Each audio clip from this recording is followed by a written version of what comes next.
Nombre completo. Walter Edgardo Vargas. ¿Por qué sos periodista? ¿Por qué fuiste? ¿Por qué decidiste ser periodista?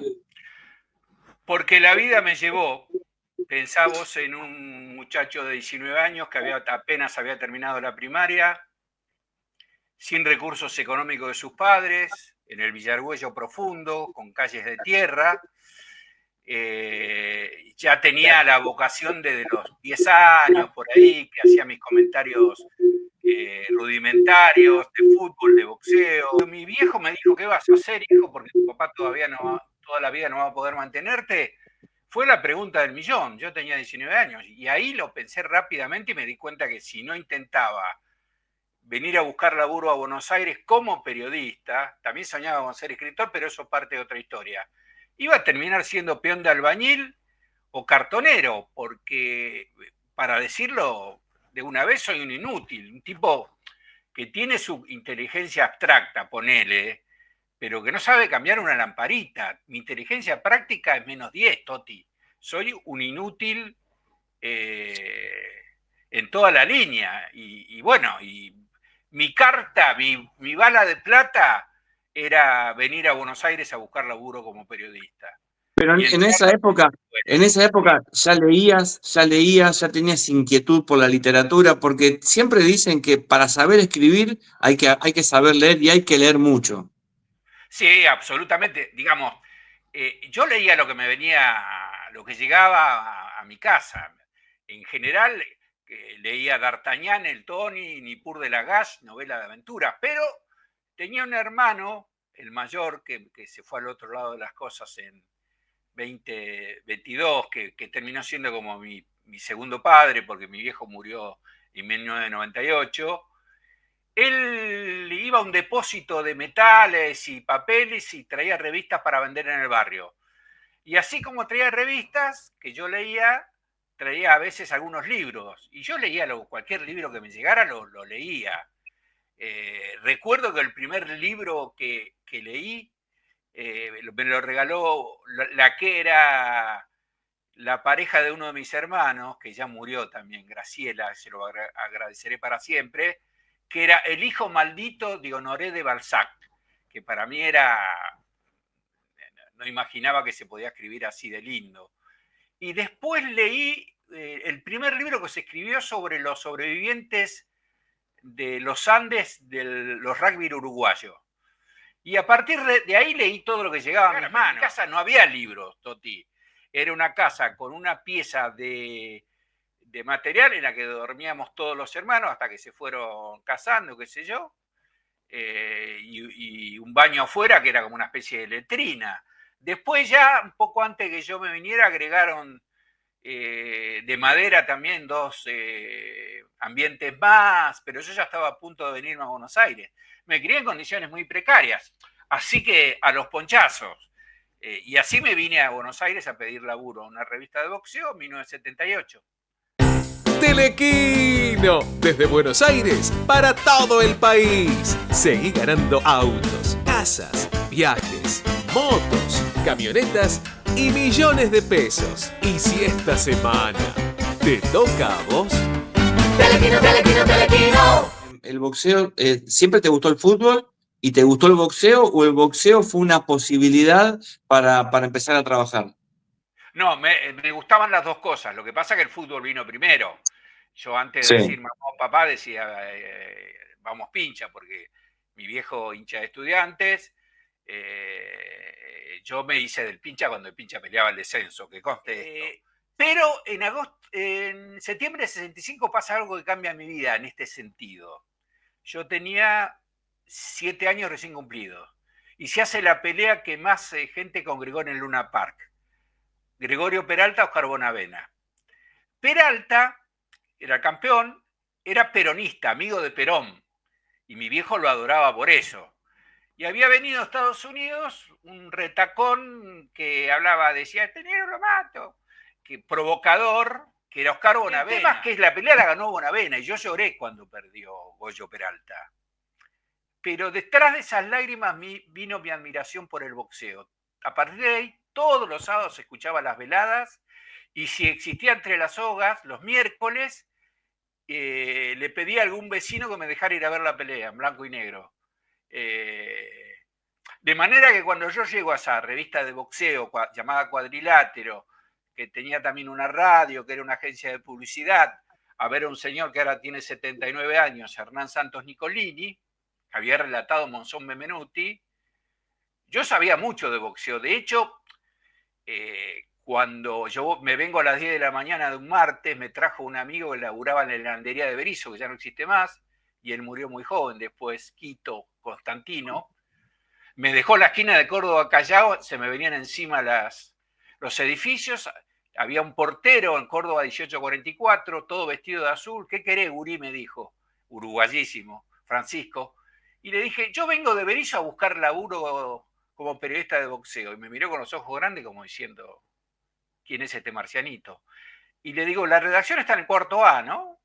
Sí, me dice, esperalo a Nicolini y esperalo a Suárez, que es el secretario de él, que era el padre de un boxeador, el suegro de un boxeador, de un periodista de boxeo muy conocido en la época, que era Ernesto Mirray. Así que esperé hasta las 10 de la mañana, llegó este hombre, Suárez, me dijo, ¿qué querés, pibe? Yo le dije, vengo de Villargüello y quiero ser periodista. Me miró con la idéntica sorpresa a la del encargado del edificio, y me quedé ahí con el señor el viejo Suárez, al que le dediqué un poema después, como hasta la 1, qué sé yo, al mediodía el viejo hizo unos patis. Era una casa, la del padre Nicolini, convertida en redacción, agencia de publicidad. Y después de la 1 de la tarde, como a las 2, llegó Nicolini, se ve, yo estaba mirando revistas en un cuarto de ahí, y el viejo Suárez le dijo, mirá, Santo, vino un pibe de Berisso que quiere ser periodista. ¿Qué? Sí, dice, ¿dónde está? Y está ahí con las viejas ediciones de Cuadrilátero que él no tiene, que te va a pedir que se las regale. Y entró, me acuerdo, Hernán Santos Nicolini, con impecable trajo de azul, anteojos culo de botella, y me dijo, pibe, me dijo Suárez que querés ser periodista de boxeo. Sí, Santos, le digo, claro. Y si vos sabés de boxeo, yo le dije, sí, sé mucho de boxeo. Tantos años después yo digo, qué audaz, ¿viste? Porque Nicolini, ¿no sabías nada de boxeo? ¿Nada? No, sabía un montón yo, pero decirle a ese periodista, que era una eminencia, que había relatado Monzón Benvenuti, que era el director de la revista, que sabía mucho de boxeo, parecía una especie de atrevimiento, ¿viste? Como Álvarez, Liviano Juniors, Jerónimo Riani. Me dice, bueno, para. Le digo, hágame una pregunta más difícil. Me agrandé, ¿viste? Me agrandé. Se agrandó Chacarita. Y me dijo, bueno, decime los límites de los pesos. Que en esa época era más difícil porque se contaba el gramaje, ahora redondearon. Entonces le dije, no hay problema. Le digo, mini mosca 49, mosca 50-802, super mosca 52-100, gallo 53-525, super gallo 55-300, pluma 57-152, liviano junior 58-868, liviano 61-232, welter junior 63-503. Dice, no, pará. Ya está. Déjame que voy a hablar con el viejo Suárez y vengo. A los 10 minutos, yo te ofrezco algo, decime si te sirve. Que vengas a formarte como un cadete especializado desde Berisso, de lunes a viernes, de 10 a 18, y yo te doy para la comida, para los viáticos, y si hay un buen mes, que nos va bien con la agencia de publicidad, algún pesito más. Bueno, para mí era como si el director del New York Times me dijera, usted va a ser redactor del New York Times mañana mismo. Esto era un martes. Llegué a mi casa a cualquier hora, pero abrí la puerta al rancho, porque la puerta la hacías así, era una puerta de madera desvencijada que ni llave tenía. Mis viejos me miraron y les dije, van a tener un hijo periodista. Con Premio, te regalamos la última cuota.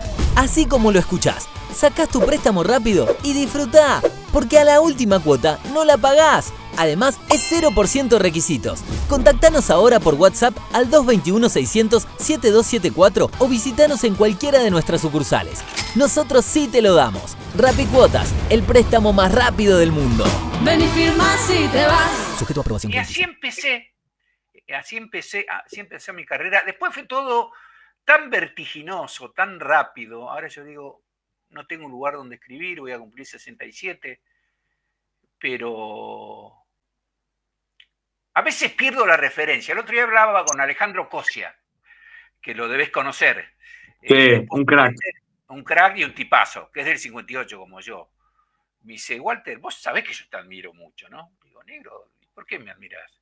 Me dice, mira, te lo voy a decir sencillamente, a mí no me importa que desde que llegó Disney te hayan desplazado de ESPN y que no hagas grandes ligas y que no estés escribiendo, pero vos estás en el Olimpo de los mejores periodistas deportivos de este país, sin ninguna duda. Como Ezequiel Fernández Moore, dice, vos estás en el Olimpo, vos sos un fuera de serie.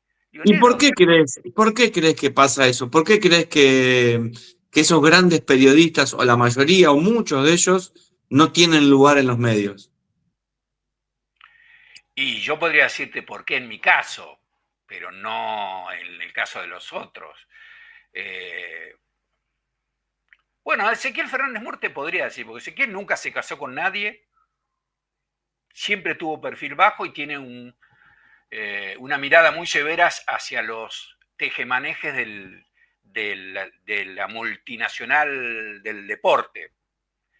Así toda la nación le da una columna todas las semanas, cosa que yo admiro de Ezequiel. Yo siempre fui un tipo de perfil bajo, y te diría que te estoy describiendo, porque tampoco me estoy elogiando, pero yo soy así. En el fondo sigo siendo aquel pibe de Berizo ahora con 67 años, Toti. Yo en mi vida estuve en hoteles 5 estrellas, en coberturas, en el Intercontinental de Cali estuve 2 veces, por ejemplo. Cubrí el Mundial de Francia con Víctor Hugo, siendo uno de sus comentaristas. Pero si yo mañana tengo que ir a Villargüello a ver a Roberto Mendoza, que todavía sigue viviendo ahí, que era mi amigo del alma de Villargüello, y la paleta de Cascarada, soy el tipo más feliz de la tierra. Esto no me hace mejor que los demás, Toti, querido, pero me hace mejor que yo mismo. Pero siempre fui rebelón. No te olvides que durante muchos años estuve desplazado por mi ideología política. Hubo 15 años que yo estaba borrado de la esfera del periodismo grande, porque era delegado gremial en la agencia DIN, delegado sindical para la lista de izquierda en prensa, la lista naranja, y militaba en el Partido Obrero. Es más, cuando me llama Mariano Hamilton y me llama Marcelo Nogueira para decirme que había un diario deportivo en la Argentina, el diario tuvo que ir a hablar Ricardo Roa, que en ese entonces era el director y hoy es el 2 del diario Clarín, con Manieto. Escuchá, para pedirle permiso para incorporarme a mí. Entonces Roa me llama y me dice, Walter, mira, hablé con Manieto. Tenemos que hacer un pacto. Sí, a ver, decime, Ricardo. Yo tenía buena relación con Ricardo, me escuchaba. Después hacía lo que se le cantaba, porque él me habló del periodismo de entretenimiento hace 30 años. Yo le dije que el periodismo entretenía por añadidura, pero la función del periodismo no es entretener. Esa batalla la perdí rápidamente, pero le dije lo que yo pensaba, porque la vi venir. Él a veces me llamaba a su oficina y charlábamos largo rato. Después cambió Roa también y para mal, pero bueno, qué sé yo, la vida de él. Pero entonces me llamó y me dijo, mirá, tuve que ir a hablar con Manieto. Digo, ¿con Manieto? Sí, porque él era el presidente del directorio de Papel Prensa cuando vos le parabas a la agencia DIN. Y digo, ¿y qué miedo tiene Manieto? Tiene miedo que a los 2 días de estar acá te conviertas en el Che Guevara y destroces el diario antes de que nazca y se pudra todo. Yo respeto tu ideología, Walter, pero me tenés que prometer lo mínimo. Digo, ¿qué es lo mínimo? Y que no vas a hacer el Che Guevara el segundo día. Digo, mirá, Ricardo, le digo, yo mi ideología no la voy a cambiar, pero tampoco voy a venir a hacer la revolución desde Olé. Soy zurdo, pero no boludo, le dije.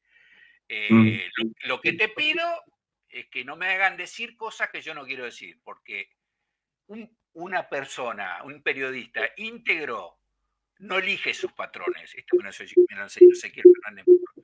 pero sí puedo elegir los límites del sport. Telequino, desde Buenos Aires para todo el país. Seguí ganando autos, casas, viajes, motos, camionetas y millones de pesos. Y si esta semana te toca a vos...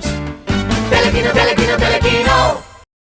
El periodismo de boxeo, la revista Cuadrilátero, una época dorada del boxeo, salieron tantísimos periodistas reconocidos que se iniciaron en el boxeo, seguramente que tendrá que ver porque ese deporte en aquel momento era de élite. En ese momento vos compartiste una pensión con Osvaldo Príncipe. Uf. Hay un anecdotario, pero esto los tiene que contar. Algún día entrevistar a Osvaldo, porque es desopilante como lo cuenta. Con Osvaldo yo me hice amigo rápidamente en el gimnasio de Luna Park de dos personas, de Sergio Víctor Palma, que era campeón argentino y sudamericano y a los 2 años campeón del mundo, y con Osvaldo Príncipe. Y con Osvaldo fue una cosa extraordinaria, porque Nicolini me había dicho, este lugar, el lugar primigenio de la redacción quedó abandonado cuando nos fuimos a la calle Rodríguez Peña. Y Osvaldo Laco Nicolini me dijo, quédate hasta que mi viejo lo quiera vender. Un día viene Santo y me dice, mirá, Walter, mi padre quiere poner en venta el departamento. Con lo cual me quedo sin vivir en Buenos Aires. Voy al gimnasio del Luna Park, le digo a Osvaldo y me dice, Waltercito, viste cómo habla Osvaldo con esa voz finita que tiene. Dice, venite a mi pensión, que hay lugar. El loco vivía enfrente del departamento de policía, en una pensión de pisos de madera, y en la punta de la habitación había un hueco. ¿Por qué te cuento esto del hueco? Porque en el piso de abajo vivían unas chicas que cobraban por sexo, para decirlo elegantemente. Y miraban por el agujero. No, él era amigo de las chicas que le lavaban la ropa. Él hacía un montoncito de ropas, lo ponía en una sábana y le tiraba la sábana por el agujero. Esto venía de años, hasta que el gallego la pensión se entera y nos raja a los dos. Y ahí vinimos a uno de los lugares más deprimentes en lo que viví en mi vida, cerca de donde estoy viviendo ahora. Paraguay, Godoy Cruz, pleno Palermo, cerca de Pacífico. ¿Te ubicás? Sí. Bueno, la pensión de Julio. El tipo más tacaño, teníamos una sola cama, en la que dormíamos los dos, una cama grande. Por eso Osvaldo, jodiendo, por cada vez que lo entrevistaron, dijo, Walter Vargas fue mi concubino, ¿viste? Teníamos una sola cama, deprimente, la ventana daba, detrás de la ventana un sauce grande que cuando levantaba viento a la noche parecía una película de terror, y el tipo era tan amarrete que apagaba la luz y el gas a las 8 de la noche. Con lo cual, yo que ya era colaborador suplente de redactor en Telan, época de la dictadura, habían abolido las 6 horas, eran 7, laburaba, volvía después de la 1 de la mañana. Y a oscuras, tenía que entrar a oscuras, tanteando, me había comprado una linternita, no, esto. Estamos ahí un tiempo y Osvaldo me dice, conseguí un lugar mejor, Waltercito. ¿Ah, sí? Sí, dice, Moreno y Combate de los Pozos, nos vamos para allá. Y fuimos a la de Moreno y Combate de los Pozos. No sabe lo que era la de Moreno y Combate de los Pozos. ¿Peor? No, era mejor porque teníamos una cama para cada uno. Sí. Pero, y había una mesita, techo de zinc, imagínate en verano, sin ventilador. Entonces, con Osvaldo, cuando nos encontramos, Dan Tertulia dice, ¿te acordás, Waltercito? Dice, ese olor a mortadela rancia arriba de la mesa y la Coca-Cola que había quedado un tantito así en hervor. Y además, no teníamos teléfono. Vos podías llamarnos, pero nosotros no podíamos llamar a nadie. Entonces el gallego de esa persona había puesto un timbre en cada habitación. Entonces cuando vos estabas durmiendo, para ahí te llamaba alguien a las 8 de la mañana, pegabas un salto así de la cama. Hasta que después la vida me ayudó, porque en el año 80, Sergio Palma, 80 chinos, ya era campeón del mundo, necesitaba concentrarse en Buenos Aires en otro lugar del que se concentraba, porque la gente que le daba una habitación en 11 había sido desalojada, alquiló una casa inmensa y me dijo, venite para Sarmiento del Ecuador. Y yo dormía en lo que había sido la habitación de servicio, una habitación muy chiquita con un bañito para mí. Bueno, muy generoso. Sí, Sergio, un gran amigo. Y en esa pensión, en esa casa alquilada, viví la experiencia más esotérica de mi vida, porque era una casa embrujada. Como una casa embrujada. Era una casa embrujada. Rascaban las paredes. Pero, Estoy hablando en ¿quién, serio, no me tientes. ¿quién dice que estaba embrujada? Yo, porque lo viví. Rascaban las paredes, se prendía y se apagaba la luz del pasillo, vino un electricista y dijo, esto está perfecto. Y yo a la noche, porque daba a la terraza, escuchaba hablar en una lengua apócrifa. No me preguntes qué lengua era. No era un idioma. ¿Y nunca supiste quién había vivido antes en esa casa? No, me habían dicho que había habido un asesinato, ¿Ah? un muerto en la bañera. Para confirmar esto te voy a dar un dato. Vino un tiempo a vivir Santiago Portillo, que era un peso welter amigo de Sergio, que había peleado en el Mundial 74, Mundial de La Habana, como amateur. Y el negro Portillo estuvo un tiempo hasta que desapareció de un día para otro y dejó la ropa. Todo, dijo. Contame por qué te fuiste. Y me dijo, loco, esa casa está embrujada.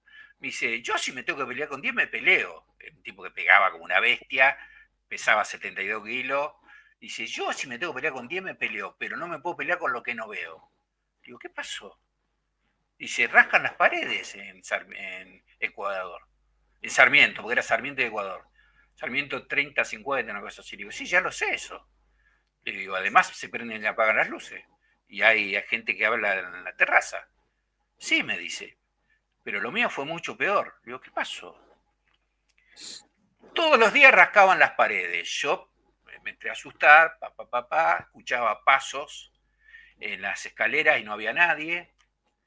Hasta que la última fue cuando empezaron a rascar la pared que daba a la cama, que a su vez daba al balconcito, me dice. Sí, dice, me agarró un ataque de pánico. Entonces, ¿qué hice? Me tapé la cabeza con la frazada. Dice, de repente la frazada hizo pip y cayó arriba, al lado del balcón, y no corría una gota de aire.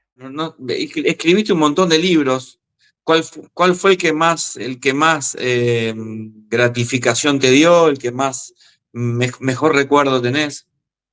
Mira, el que más gratificación me dio es del diario íntimo de un chico rubio, en el que que creo que fue mi primer libro para Ediciones al Arco, en el que hay un cuento que se llama Del diario íntimo de un chico rubio, que cuenta la historia de un chico de clase baja que escucha por radio, que tiene poca pila, entonces él va escuchando y le cuenta a su padre hincha de estudiante el devenir de Platense 3, Estudiantes 4. ¿Eras vos? Era yo, era el cuento más. Es el cuento más autobiográfico que tengo, Toti. No lo puedo leer en voz alta. ¿Te Yo te puedo emociona? leer. Exactamente, me desborda. Y me pasaron cosas maravillosas con ese, porque ese cuento lo hizo famoso Apo. Ajá. En los programas de los sábados, Todo con Afecto. Años después, me llaman de Alfaguara para decirme que tenía que pasar por Paseo Colón a cobrar unos pesos de mis regalías. Mira. ¿Qué había pasado? Apo había hecho una antología del cuento de fútbol y estaba del diario íntimo de un chico rubio. Y 3 veces fui a Paseo Colón, a Alfaguara, que es un monstruo editorial, a cobrar regalías por ese cuento. De manera que es el que más satisfacciones me dio. No sé si es el que más me gusta. Posiblemente te diría que no.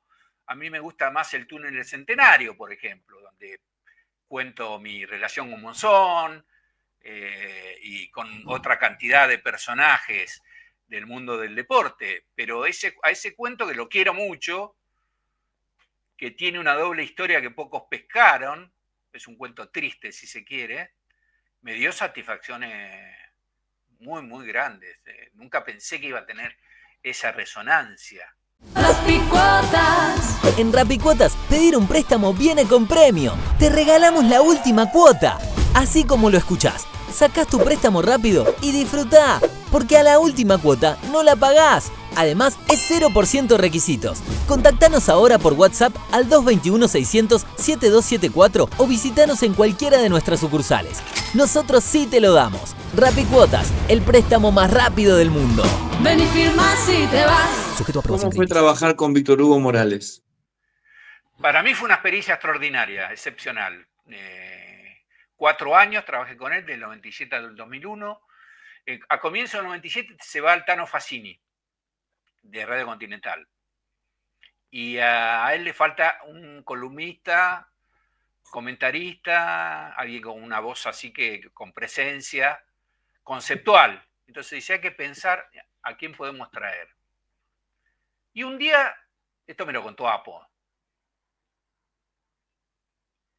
Víctor Hugo le llegaban los cables de mis columnas de Telam, ¿no? Yo escribía toda la semana una columna firmada para Telam. Y un día dijo, che, ¿cómo escribe este Walter Vargas? Dice, ¿cómo hablará? Y ahí el destino me dio un gran abrazo, Toti. Porque recién había salido Olé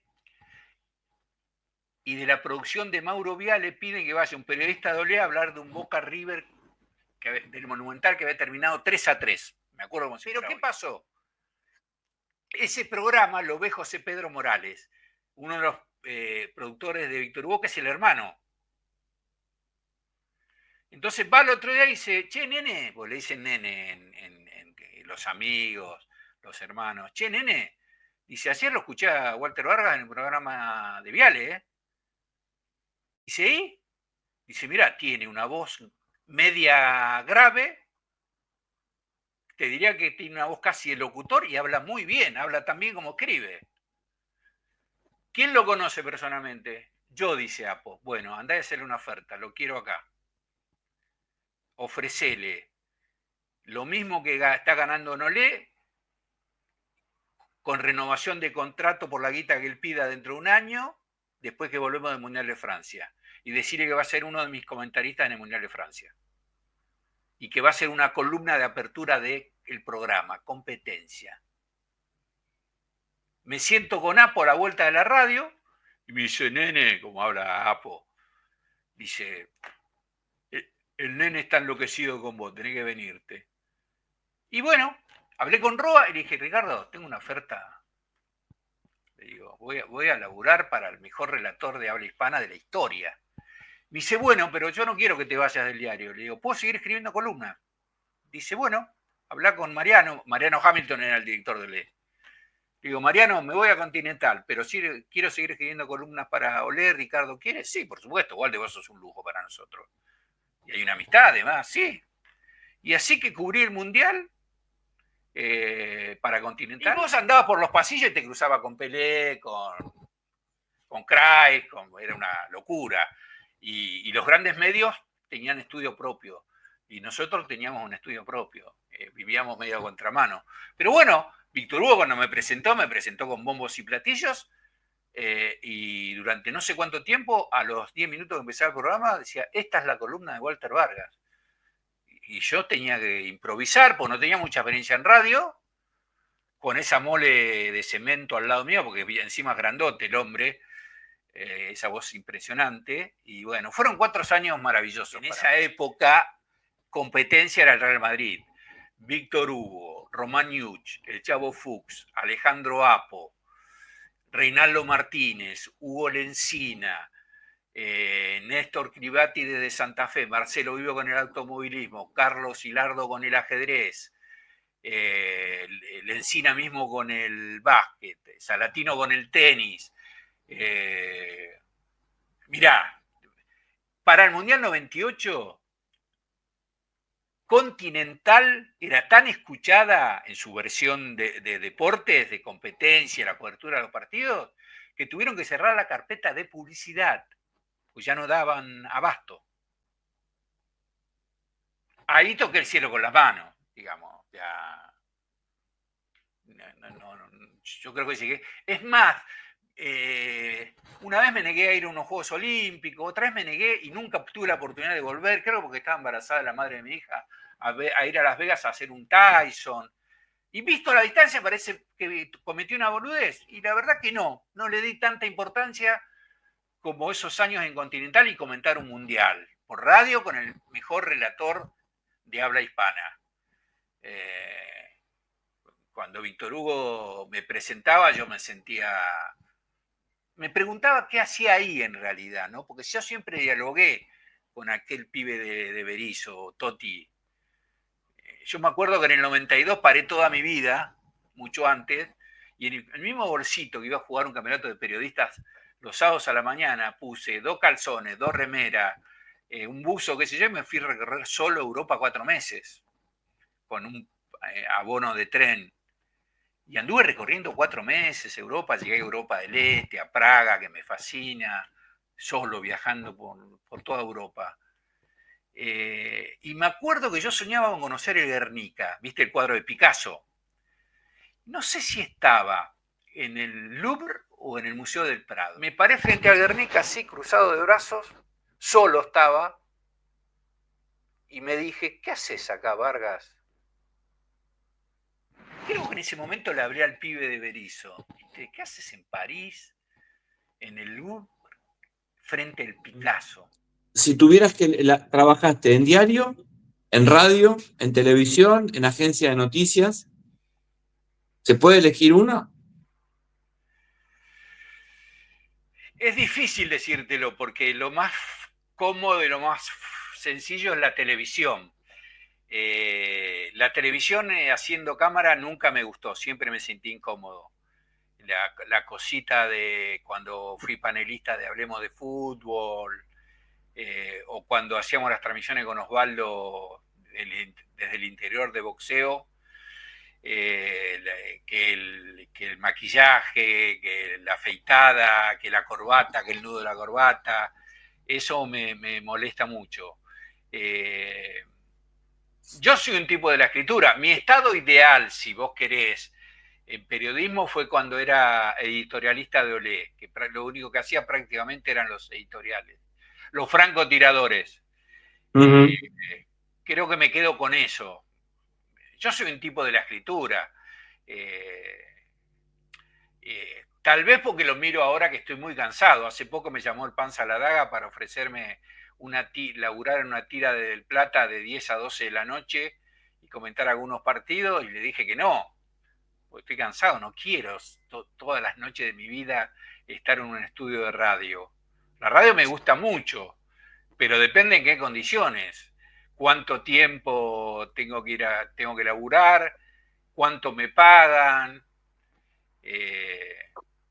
Pero los estados ideales serían, por ejemplo, escribir una columna en un diario o en un portal, que estoy buscando ese laburo, pero nadie me lo ofrece, nadie me lo da. Me encantaría escribir columnas en un portal. Y después, si es televisión, como estoy haciendo ahora, laburar remoto. El relator está en los estudios de San Isidro y yo estoy acá en mi casa, comento las ligas de Escocia y de Turquía. Ese laburo me encanta. Telequino, desde Buenos Aires para todo el país. Seguí ganando autos, casas, viajes, motos, camionetas y millones de pesos. Y si esta semana te toca a vos... Telequino, telequino, telequino. Bueno, en el final yo te quería preguntar, ahora sos como que podés volver a los inicios. Ahora sos hincha también. Ahora sos periodista, pero también sos hincha de Estudiantes y seguís los partidos, te enojás muchísimo. Disfrutás también, lo mirás con tu análisis crítico de periodista, pero también se mete el hincha ahí adentro. ¿Cómo ves este presente de Estudiantes? El otro día te escuché en la radio también hablar un poco de este momento también institucional que vive el club. Yo nunca dejé de ser hincha de Estudiantes, ni cuando Pero laburaba para es distinto Claro, ser es hincha distinto, es estando distinto. adentro que afuera. Es cierto, pero por ejemplo, déjame decirte que cuando laburaba en Radio Provincia, comentaba con igual entusiasmo y profesionalismo los partidos de Gimnasia que de Estudiantes. Es más, una vez saliendo de 25 y 32, un tipo pone el auto justo en forma paralela a la combi de la radio y me pide que baje la ventanilla, yo la bajo y el chabón me dice: Vargas, sos muy tripero vos. Digo, ¿te parece? Sí, sí, pues no sos tripero, me dice. Sos muy, pero muy tripero. Pero te respeto igual, porque sos un buen profesional. Bueno, eso para mí fue Es un elogio. un elogio, yo lo viví como un elogio. Sí, totalmente. Jamás nadie podrá decir que yo chicañé a Gimnasia, ni le falté el respeto profesionalmente, jamás. Ni tampoco que fuiste condescendiente con Estudiantes. No, de hecho, Verón me bloqueó De ahí el todo. comentario. No, hace un par de años escribí algo en Facebook que no le gustó, porque él tiene gente que labura para él, que ¿Quién? domina las redes. Juan Sebastián Verón. No había escuchado. Sebastián. Y bueno, y me bloqueó de WhatsApp, me bloqueó de todo. Porque el problema que tiene Sebastián es que ama mucho a Estudiantes de una forma descomunal, pero ama más su ego. Entonces estamos en problema. Veo un medio brumoso el Estudiante de estos días. Me faltan algunas verificaciones para sentir que pasó la tormenta. Porque yo le decía los otros días a los muchachos, a Martín Mendinueta, a los muchachos de La Redonda, que Estudiante me hacía acordar esta película que están de moda en Netflix, que la gente empieza a tener actitudes raras y nadie sabe por qué en el pueblo, ¿no? Nadie sabe si es un virus, una bacteria, qué es una invasión extraterrestre, una ingesta de algo tóxico. Y Estudiante está muy raro, ¿viste? Esa semana en la que apareció una señora brasileña en el vestuario, Domínguez matando a los jugadores después del partido con Carabobo y armando el equipo que armó con Aldo Civi, la llegada a Layes, Domínguez poniendo en duda la continuidad, fue todo muy raro. Y me faltan algunas verificaciones. Creo que se van a ir dando conforme avancen los partidos, conforme Sebastián vuelva del Mundial de Clubes.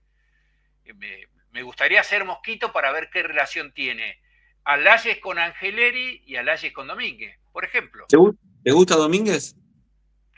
Me gusta, pero me gusta menos que hace unos meses. Porque creo que este año cometió muchos errores. Sí. Muchos, pero muchos, muchos. Y lo último con Aldo Civi, jugar con un 4-6, porque Sosa de 9 falsos es un mediocampista, colmó todo.